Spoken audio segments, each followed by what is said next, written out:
Coffee's loading. Good morning. And what are you doing on this fine morning? I'm going to make some bread, and it's so easy. It's a no-knead bread. You just dump it in your pan and bake it. I love it. It saves me a ton of time. Okay, so in this bowl, as you can see, it's already getting frothy. I've got my 2 cups of warm water. Warm to the touch. You don't want it burning your fingers because it will kill your yeast.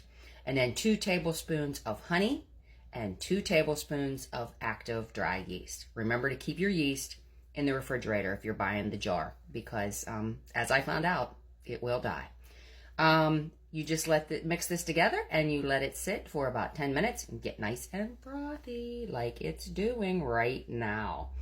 So, as you know, yeast likes warm and it likes sweet, just like me. I like to be pampered and kept nice and warm because I'm cold all the time. Now in another bowl, you're going to put your other ingredients, which is going to be a teaspoon of salt. Got it right here. Okay.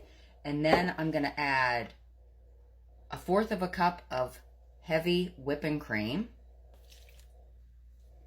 We're going to add 1 large egg, and you want it to be room temperature. You don't want it to be ice cold right out of the fridge. Let me add that. Okay, and of course, I'm using my homegrown eggs from my daughter. Thanks, Shell. And our last ingredient is going to be our flour. And you want 4 cups of, I'm using bread flour.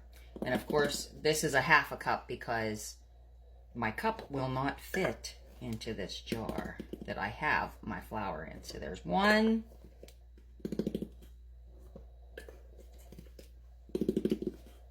2,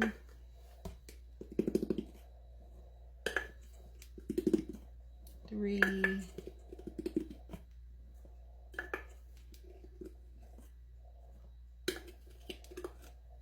and 4. All right. So I've got all my ingredients in this bowl, and now I'm going to add the yeast mixture to it. And if you can see, it is very frothy, which is good. So we're just going to dump that in there. And this is going to make a really wet, shaggy dough. And it's okay because we don't have to knead it. We don't have to get our hands in it. It's going to be just fine. So let me get this mixed up for you here. And I want to show you this. So let's take a look. Okay, and we don't want to overmix this. We just want to get it mixed because we don't want it to be a tough dough. We just want to get all that incorporated in there. There's our egg. We want to make sure that gets mixed in. Okay, so let me finish mixing this and I'll be right back. So once it's mixed, this is what it's going to look like. It's almost like a really thick batter. Now, you're going to let that sit covered for 30 minutes, 45, whatever, until it rises. And then you're going to dump it into a large loaf pan that's been greased or buttered so that it doesn't stick. And then you're going to bake it on 350 for 40 minutes. And you've got yourself a loaf of bread. It's very easy. So it's perfect for us working moms or working mimis. And there you go, bread. I'll be back to show you. All right, we've more than doubled in size. And it's been about a half an hour. So let's get it in our generously greased pan and get it baked. A couple of helpful hints is you want a large bread pan.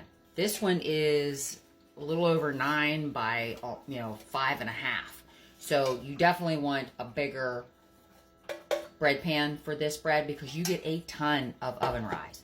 So, and then I let it rise in my bowl for 30 minutes. Then I dump it into the pan, which is well greased, and you're getting a lot of oven rise also. You could probably cut back, if you like, you could cut back a little bit on the yeast. But the recipe called for 2 tablespoons, so that's why I let it do 1 rise in the bowl and one rise, while it's in the oven it rises, which they call oven spring. Because the first time I did it, I used a smaller pan and I had bread everywhere. I mean, the bread was still good, but some of it actually came out of the bread pan and, got on the rack underneath. But it cleaned up really easy, so lesson learned. But we've got a couple more minutes on that bread, and then I'll show you what it looks like. Okay, the bread is fresh from the oven. There's what she looks like. And you see that I got just enough oven rise. So again, you want to keep an eye on that oven rise. And so I'm going to let it sit in the pan for 10 minutes, and then I'll take it out, put it on a wire rack for it to cool, and we will have bread for dinner.